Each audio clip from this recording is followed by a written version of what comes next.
God broke me down to get my attention. Because all I had was him. Because I had nothing else. I had no car, I had no money, I had no house.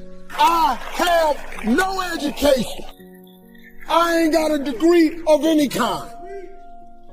What you see today is a boy that come out the bottom who believed in him when it wasn't no sign of me getting over, who kept doing this thing that his mother taught him. She said, when it get dark for you and you can't find your way, and boy, I was lost. She said, don't forget to pray. Don't be ashamed to pray. And don't ever be too proud to pray, because prayer changes things. You have got to pray. Success is not how far you got. Because see, you're going to be disappointed all the time. Because somebody always further than you. So now you'll forever be disappointed. Success ain't how far you got. Success is how far you got from where you started. You can coat your mind from negativity. It's a real simple exercise to do. I do it every morning before I walk out the door. So I walk out as a positive person. To coat your mind from negativity, the way you can put a coating around your mind is with one simple thing: gratitude. Gratitude erases negativity. I was 27 when I got into comedy. I won amateur night on October 8th, 1985. I won $50, cried all the way home because I couldn't believe I had won this $50. And this girl I was riding with, she said, why you crying? It ain't but $50. I said, no, you don't understand. I was born tonight. I'm gonna go do this the rest of my life. She said, you won $50? And you're going to go do it the rest of your life? I said, I've been talking to God my whole life about what he want me to do. This is it. I went to work October 9th, the next day, and quit my job with $50. I jumped immediately, but it led to a lot of catastrophes with that decision. You ended up homeless. Being homeless kind of turned my life around, because all the stuff my mother taught me as a Sunday school teacher that I wasn't listening to, I was hearing loud and clear, because he had my undivided attention. So I'm sitting up in here, man, I was paying real close attention to all the messages my mama had gave me over the years. I started reading the Bible again and started really understanding that I needed some help here. Took 3 years of homelessness and then a couple other bad decisions. Got it together, probably about my first car when I was 38 years old. First car I ever owned in my name. Got on TV at 38, been on TV ever since. Did your mom see your success? Yeah, see, you're gonna make me cry. That was one of the great things about it. She was able to see me, because she had prayed for me so hard. I just wanted her to see her boy turn himself into something. I gave him money, bought him houses, cars. Quitting guarantees the failure. Once you quit, it rules out any chance of succeeding. The mere waking up every day, putting the next foot in front of the next foot, at least keeps you in the game. And if God is waking you up continually every morning, once God wakes you up, that's a sign from God that he ain't through with you yet, that he has something more for you in store that he hasn't given to you yet. That's why you wake up every day, because God has more for you. Now, all you gotta do is understand that, because look at this. The moment God is done, when you served your purpose here, you won't wake up. But if you keep waking up, don't you understand that there's a higher purpose? Your goal in life is just to get into a relationship with God where you can understand the purpose. And it ain't got to match nobody else's. Quit trying to be saved like everybody else. You got to get saved for yourself.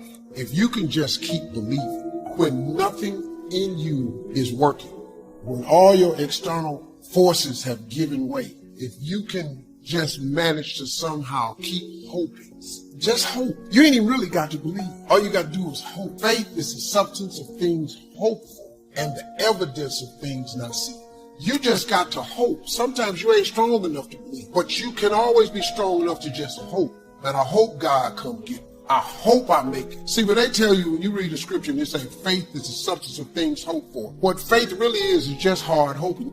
And I just took that hope and just kept hope alive. If you can keep hoping, man, you have a chance. You just can't become hopeless. The devil is busy, man. The devil has one job. That's to rob you of your destiny. That's his only position in life. He don't care if you get money, a car, a house.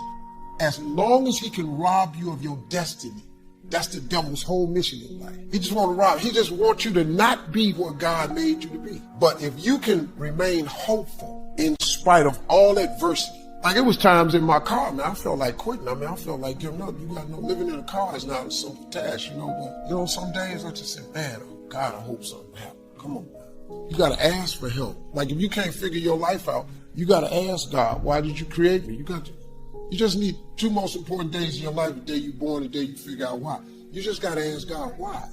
I just knew early on that I was born to be something special. I did not know what it was, though. But I sure thank God. And I just kept hoping, kept praying. All y'all want to be successful and you want to be happy, but you got to get there. It's a shortcut to getting there. The shortcut to getting there is the relationship with God. If you try it without it, you're going to fail miserably. You're going to sink, man. It's going to be ugly for you. Through all the things I've gone through in my life, I had a lot of downs. How did I keep the faith? There was a couple of reasons. Number one, I know from living that if you quit whatever you're trying to accomplish, if you quit, whatever you were trying to accomplish can never happen. There's not even a remote possibility. If you quit, there is no chance of it popping back up again, coming back later. Quitting is guaranteed failure. Now, when you're trying, you're going to fail. But quitting, just stopping, that was the number one thing I understood. And then number two, you have to make sure that your dreams, your aspirations and goals are so big that not accomplishing them is not an option. You have to want something so big that it wakes you up in the middle of the night. You have to want something so big that you think about it all the time.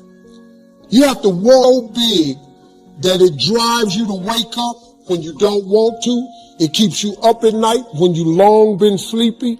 It makes you show up, do things you wouldn't normally do. It requires extra.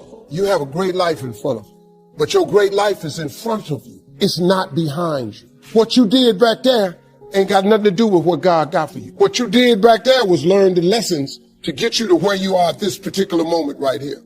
But what God got for you, do you know, man, that you can actually mess your life completely up? You can jack it all the way up and you can turn around and get it right. Do you know that you can be divorced multiple times and still be okay? Do you understand that you cannot have a degree and still be just fine? You want to know how I know? Because I'm telling you what I know. I lost everything twice. I don't know if you've ever lost everything before, but I've been bottomed out twice. I done seen rock bottom 2 times. I've been through some walls up in here, man. I'm just trying to tell you, man, God is really with you. You can jack your life all the way up. God is in the forgiving business. You can make all the mistakes you want to make or think you shouldn't make. God is in the get it together business. If you got dreams and visions, I got news for you. God is in the make your dream come true business. He did it for me. How he won't do it for you? A lot of y'all better than me. I'm just going to flat out tell you. Most of y'all ain't done what I had to do to get to where I am today. You just ain't had to do this type of dirt. You ain't been homeless. So you ain't got the scrap like me. I've overcome it all because I have a relationship with him. And you can listen to me and tell that I'm not a perfect person. I am not a perfect Christian. I have my flaws. I am a flawed human being. I'm hurting, man. Everybody tripping through something. Everybody, I don't care who you are. You're going through something. But if you got God, you can make it. Everything you're going through is preparing you for what you ask God for. You just got to quit tripping while you're in the process. Because the process is necessary. You may not see it now, but when he gets you on the other side of it, you're going to see exactly why it went that way. And you're going to be okay with it. But quit tripping during the process. Oh, Lord, why me? You ain't the only one. Oh, Lord, why me? You ain't the only one. Oh, Lord, why I lose my job? You ain't the only one unemployed. Oh, Lord, why he leave me? You ain't the first chick got left. This might not even be your last time getting left. Pull yourself together and quit tripping because you in the process. God is processing you. He ain't through with you. If he was through with you, you would not wake up in the morning. He gonna fix it. Everything is wrong. First of all, let me tell you this right here. Why are you tripping? I look back on my life at all that I've been through. So the stuff I'm currently going through, I have built up enough reservoir that living in the car taught me that this ain't it. So the things I'm going through now, I know this ain't it. That he gonna come get me in a minute. So all I gotta do is sit tight. I ain't in a bad place. Now, I ain't where I wanna be, but the spot I'm in is better than where I was. I ain't homeless. The Bible says you have not because you ask not. It didn't say you have not because you don't make enough. It didn't say you have not because your credit ain't straight. It simply says you have not because you ask not. But you don't ask because you ain't got that together. When you ask God for something, quit tripping. He got it from here. God can't give you what you want because you want to hold on to what you got. You all in the way. Now you telling him how to bless you. You can't tell God how to bless you. It's a simple process. The only reason I'm telling you this, because this is how I made it. I just do me. I'm just being me. I stay uniquely who I am because you are okay just the way you are. Because God made you uniquely who you are. He wanted you to be just like you are. As long as God wakes you up, that means he ain't through with you yet. And if he wakes you up, you got a shot to correct it and get it right. And he kept waking me up. So I figured, okay, God wakes you up. That also means that he has something for you that you've yet to receive. God takes you to places that you never ever thought you'd go. God is greatness, man, all day long. I have more than I ever thought I'd ever have. God done gave me more than I asked for because he got this thing he has called grace. Justice is when you get what you deserve. Mercy is when you don't get what you deserve. Grace is different from both of them. Grace is when you get what you don't deserve. Do you understand that? God has this thing that he passes out called grace. You ever heard old people say, all I want is a little more grace? Because guess what? He passes it out and he gives you things you don't deserve.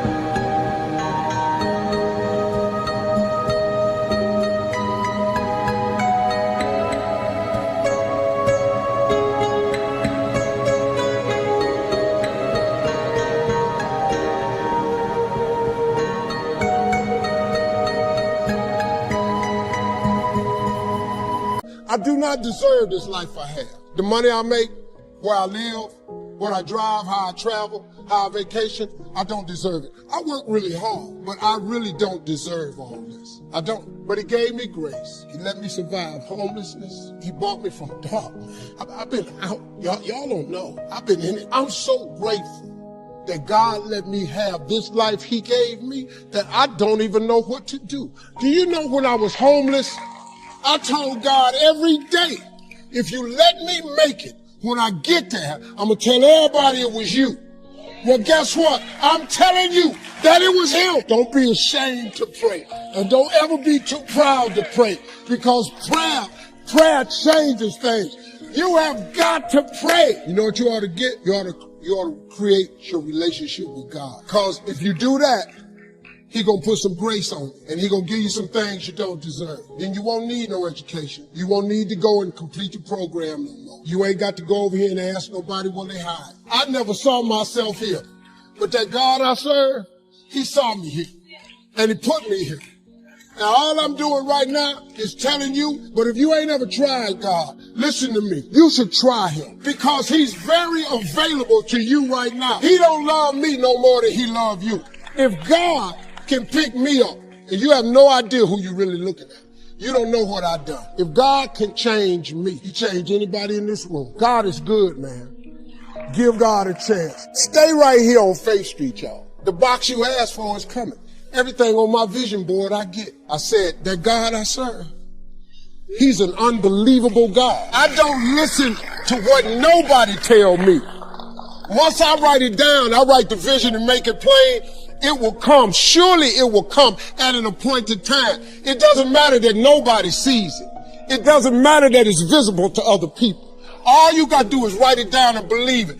God is greatness, man, all day long. What he's done for me, he'll do the same thing for you. A lot of the problems I was having, and you may be having just like me, is because what I was asking God for was the wrong stuff. I kept going to him too small. I was praying for stuff that really didn't need that much of a prayer.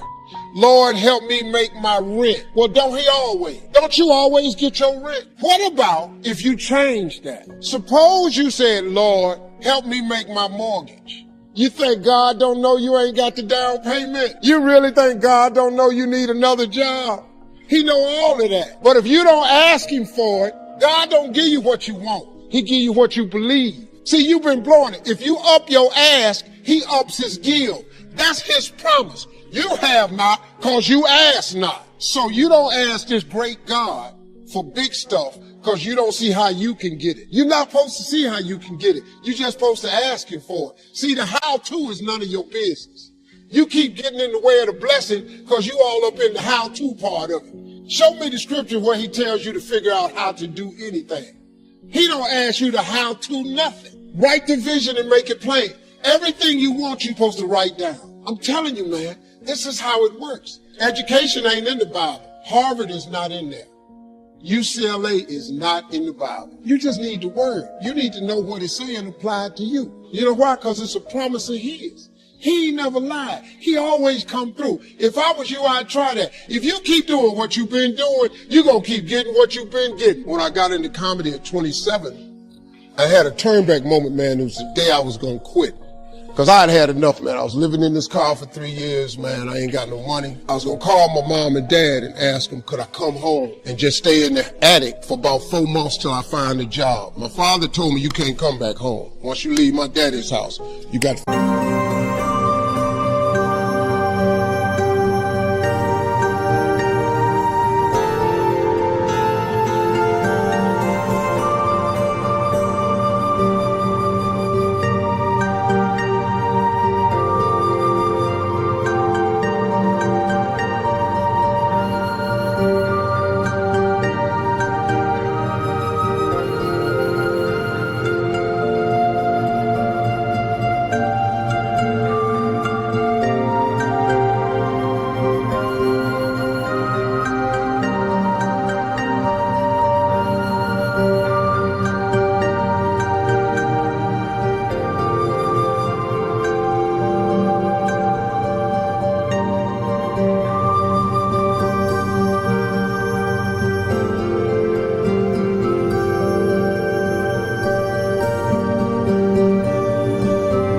figured it out. So I knew it was going to be hard, but they had put an answering machine in the attic for me. You know, back in the day, you had an answering machine, you could call it, punch a code in, and you could hear your messages. I was bathing in a hotel in Pensacola, Florida. And the way I used to bathe was, I used to go to hotels that had those bathroom doors that went floor to ceiling. I would go to real fancy, like Ritz-Carltons and stuff like that, because they had linen towels wrapped up in a basket. And I would take a bunch of them and run hot water on them, and I'd take them in the stall and shut the door, and I'd take my bag and I'd soap up. Then I would wait till the coast was clear, and I'd run out and get a bunch of more rags and soak them up and come out and wipe it off.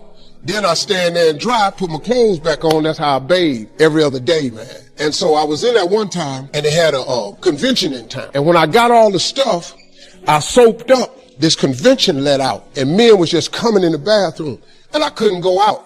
So I couldn't get the soap off. So I let the toilet seat down, and I'm sitting there, man. I just started crying. I said, man, I can't take this no more. I'm finna quit. I'm gonna go call my daddy and just ask him, can I come home, man? I can't do this no more. So before I called him, I called the answer machine. I got a message, and it said, Steve Harvey, this is Chuck Sutton from Showtime at the Apollo. We saw a tape of you. If you would come to New York Sunday night, this was a Thursday, come to Sunday night, we're going to put you on TV, Showtime at the Apollo. Put me on TV, that was my dream. But I had a problem. I had $25 and I couldn't get to New York. How was I going to get to New York with $25? So I said, man, I went back in my car and I'm crying again. I said, man, God, I finally get a shot to get on TV and then I can't even go. I said, how could you do this to me? And I'm 30 something now. Man, I've been waiting my whole life and you get me here? So I got ready to hang up and I heard you have another message. And I punched in the code and the message said, Steve Harvey, this is Tom Sober from the Comedy Caravan. I don't know where you are now, but I have a gig available for you in Jacksonville, Florida to pay you $150 Friday night. If you can make the gig, let me know. I'm in Pensacola. So I called Tom Sober. He sends me to this gig to make $150. I go the next night, I make the $150, but I was so funny, the club owner said, if you stay the next night, I'll pay you another $150. I got $300. I called Chuck Sutton back at the Apollo and said, hey man, I just got this message. If you still got room for me in New York, I'll do it. He said, yeah, come on. So I went to Eastern Airlines, bought a round trip ticket for $99 from Jacksonville, Florida to New York, performed on Showtime at the Apollo, wrote the joke that made me famous, and I wrote that on the way to New York. Got a standing ovation on the Apollo. I have been on television ever since that night, right?